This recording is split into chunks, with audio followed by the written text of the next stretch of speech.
네, 여러분 안녕하세요. 주식의 소리의 애소리입니다. 제가 며칠 전에 삼성전자 이슈 총정리를 통해서 와, 삼성전자 참 미래가 밝다라는 생각을 했었는데 오늘 반가운 소식을 또 전해와서요. 간단히 정리해 보려고 합니다. 네, 삼성전자가 미국 퀄컴의 차세대 스마트폰용 애플리케이션 프로세서, 즉 AP 칩을 전량 생산하게 됐다는 소식입니다. 네, 정확히는요, 퀄컴의 AP 칩인 스냅드래곤 875, 이건 아직 가칭이에요. 아무튼 5나노 공정에서 수탁 생산하는 계약을 따냈습니다.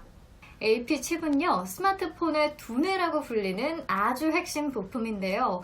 특히 스냅드래곤 875는요, 퀄컴이 프리미엄 스마트폰 시장을 겨냥해서 아주 야심차게 준비한 5G AP 칩입니다. 오는 12월 출시될 예정이라고 하고요. 또 갤럭시 S21을 비롯해서 중국의 샤오미, 오포 등의 고급 폰에 장착될 전망입니다. 그런데 이 칩의 생산을 삼성전자가 전량 맡게 됐다는 거죠. 계약 규모가 무려 1조 원에 육박하는 것으로 알려집니다. 이미 화성 파운드리 라인에서 극자외선 노광 장비를 이용해서 스냅드래곤 875를 양산하기 시작했다고 하네요. 자, 노광 공정은요, 웨이퍼에 빛을 쪼여서 회로 패턴을 형성하는 과정을 말하는데요. 극자외선은 기존의 광원보다 파장이 짧아서 더욱 미세한 회로를 만들 수가 있습니다.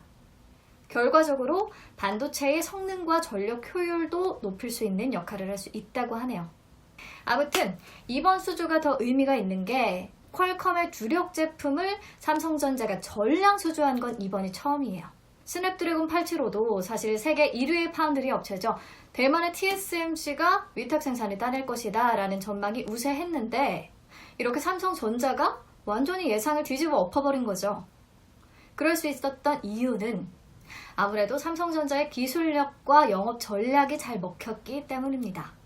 자, 파운드리 업체의 경쟁력은요, 퀄컴 같은 팹리스 업체들의 설계를 반영해서 얼마나 기존의 제품보다 크기가 더 작고 전력을 덜 쓰면서도 또 연산 속도가 빠른 제품을 만들어내느냐에 달렸거든요.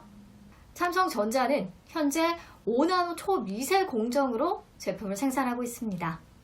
5나노는 게이트의 선폭을 의미하는데 이 선폭이 좁을수록 제품을 더 작게 제조할 수가 있습니다.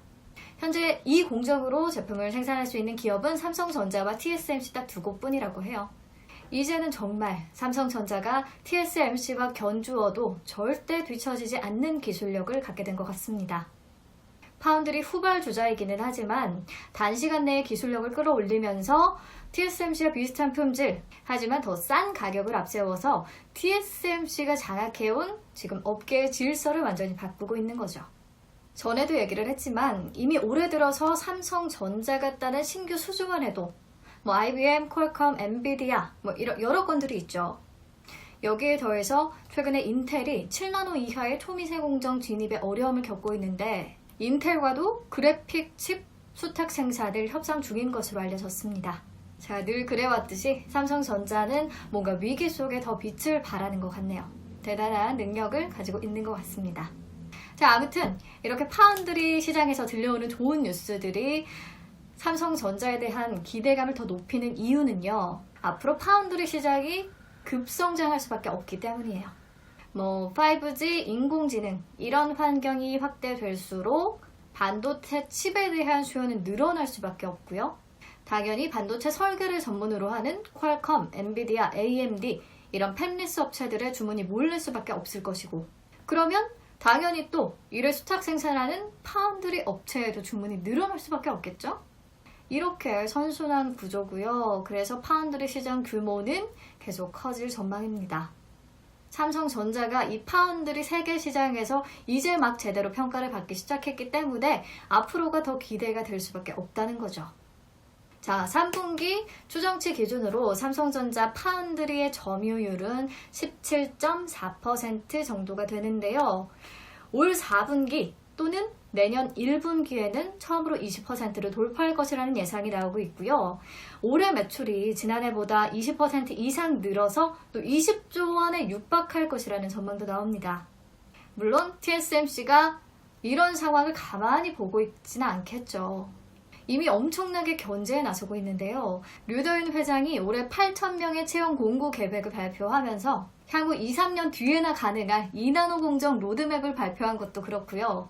또 다양한 대만의 매체들이 삼성전자의 기술력에 흠집을 내는 보도 기사를 내놓고 있는 것들도 그렇고요. 우리의 삼성전자가 이에 휘둘리지 않고 꾸준한 투자로 기술력을 확실히 확보하면서 지금처럼 가격 경쟁력을 앞세워서 고객을 또 늘려나간다면 TSMC와의 격차를 충분히 좁혀나갈 수 있지 않을까, 빠른 속도로 좁힐 수 있지 않을까 더욱 기대가 됩니다. 우리 삼성전자에 더 좋은 기운 불어넣으려고 제가 이렇게 파란색 옷을 입어봤어요. 네, 오늘도 좋은 소식 공유하고 싶어서 조금 일찌감치 준비를 해봤습니다. 여기에서 삼성전자 소식 마무리하고요. 이따가 장마감 착실에서 다시 만나요.